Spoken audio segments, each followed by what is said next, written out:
다음은 대입에 관한 변경점을 살펴보겠습니다. 자, 여기 보시면 정시 비율과 수시 비율이 있는데요.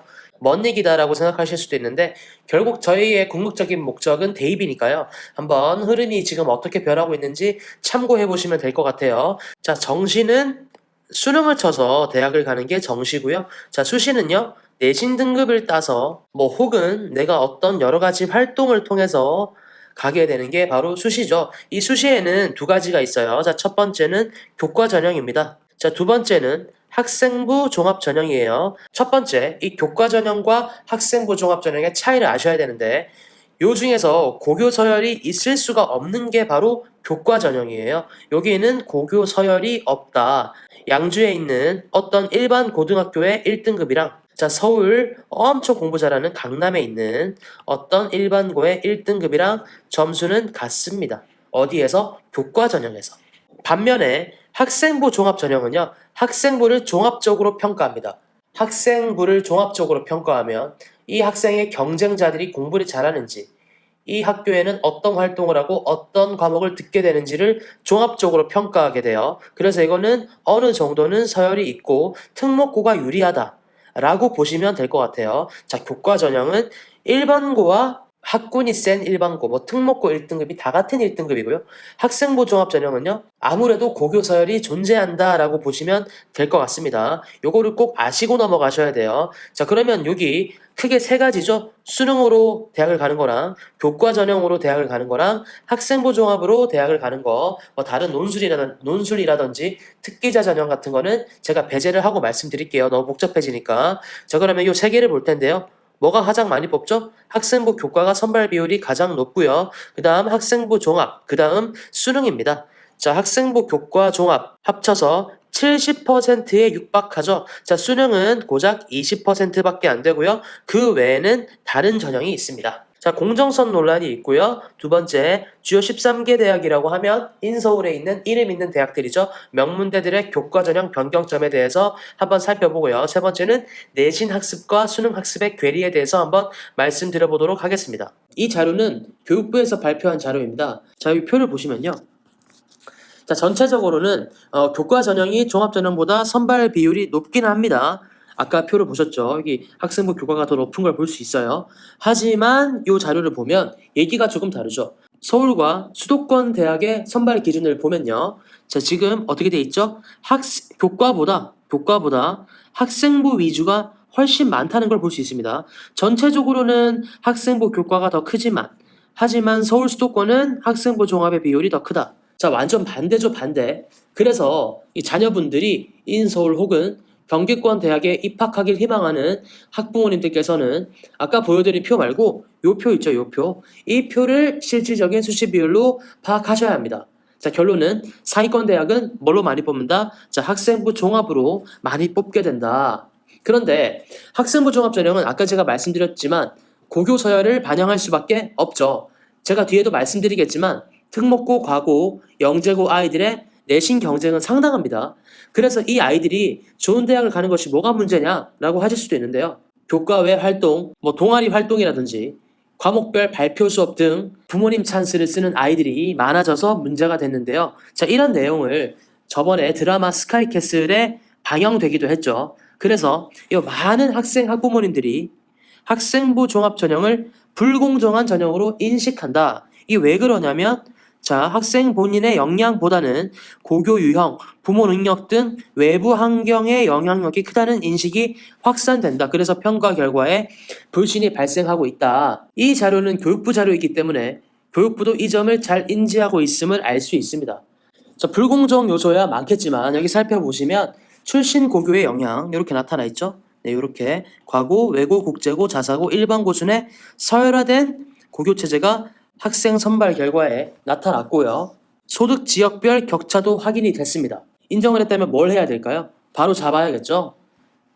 그래서 여기 여러 수정사항을 발표했는데 다 말씀드릴 수는 없고요. 간단히 짚자면 자, 자기소개서가 완전히 폐지는 아니고요. 좀 축소가 된다. 네, 자기소개서가 약간 축소가 되고요. 교사 추천서는 폐지됐죠. 하지만 알아두셔야 되는 거는 학교장 추천은 남아있다. 그 다음 학교와 교사의 책무성 강화. 자, 글쎄요. 이렇게 되면 가장 좋기는 한데요. 개인적으로는 조금 회의적입니다. 가장 중요하지만 실효성 있게 이행된다고 보기는 어려워요. 이 어떤 교사를 만나느냐에 따라서 너무 편차가 심해요. 아무튼 복불복인 지금 상황은 쉽게 변하지 않을 것이다. 자, 중요한 건 이 부분입니다. 대입제도를 조금 수정해야겠다. 정시가 확대된다. 자, 정시는 가장 공평하죠. 같은 시험을 보니까요. 자, 그래서 여기 20, 30%이던 정시 비율이 자, 40%까지 끌어올려졌다. 가장 공평하니까 전부 정시로 뽑으면 되는 거 아니냐라고 생각하실 수 있는데 수능으로만 가는 대입 전형은 아무래도 사교육 시장에 팽창을 가져오고 현실적으로 조금 어렵다고 보고요. 다시 정리하자면 수능으로 뽑는 비중 많이 늘었고요. 충원 비율까지 생각하면 40%를 훌쩍 넘는다라고 볼 수 있습니다. 자, 두 번째는요. 학생부 종합이 불공정 요소이기 때문에 교과 전형으로 뽑는 인원을 증가시키자라는 겁니다. 자, 교과 전형이란 고교 서열이 존재할 수가 없죠. 오히려 내신 경쟁이 덜 치열한 지방 1등급 학생들에게 오히려 유리한 전형입니다. 내신 성적이 가장 중요한 평가 요소이긴 하지만 상당수 대학이 이 대학 수능 시험 최저 학력 기준을 요구하고 있다. 자, 수능 성적도 중요한 변수다. 사실상 교과 전형은 내신 더하기 수능 전형이라고 봐야 된다. 라고 나와 있죠. 밑에 표는 2022학년도 교과 전형에 대한 내용입니다.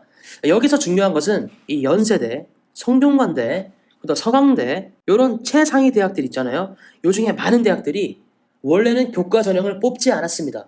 여기를 보시면 그렇게 많이 늘어나지 않았어요.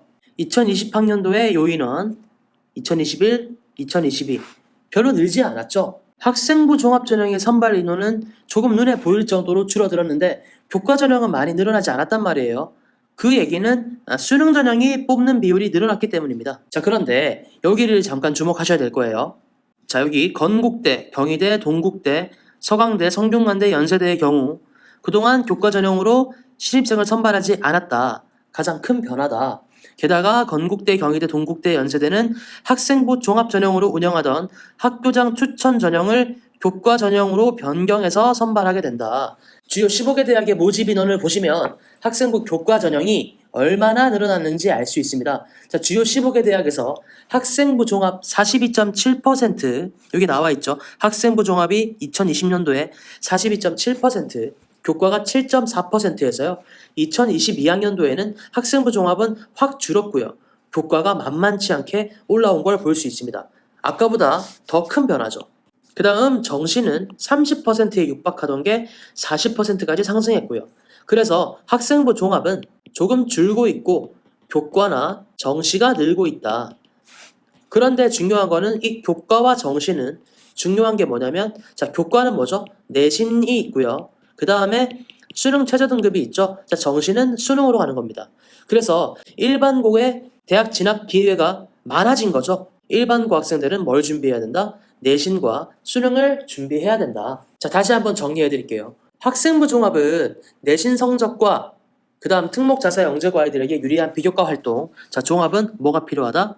내신과 특목 자사고에서의 훌륭한 비교과 활동이 필요하고요. 또 음성적으로는 외부의 도움이 조금 필요한 전형이고요. 교과 전형은 이 내신과 수능 최저 등급을 맞춰야 되고요. 정시 전형은 수능 등급을 확보를 해야 됩니다.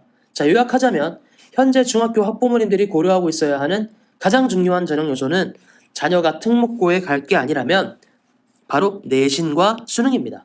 자, 특목고에 가지 않더라도 명문대는 이제 갈 수 있으니까요. 자, 결론이 어떤가요? 특별한가요? 아니죠. 원래 알고 계시던 거였죠. 맞습니다. 이게 입시는 제도가 많이 바뀌어 보이고 막 혼란스럽지만 그 본질은 절대 변하지 않습니다. 바로 학교 성적과 수능 대비입니다. 그럼 내신 대비하고 수능 대비는 다른 것이냐? 자, 다른 것이 아니죠.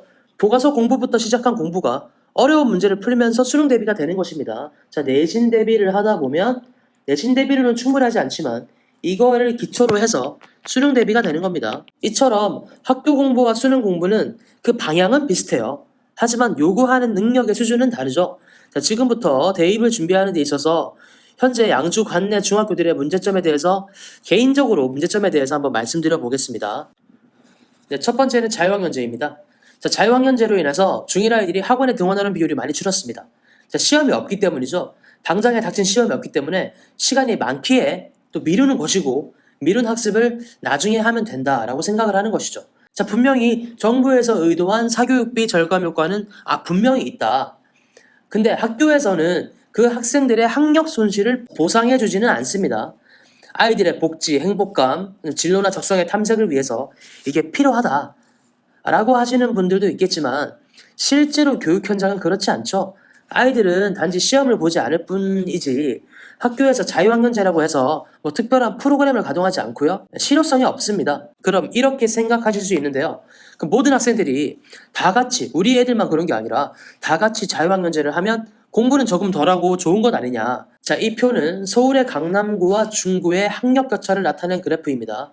자, 자유학기제 혹은 자유학년제 시행 후에 학력 격차가 나날이 커지고 있어요.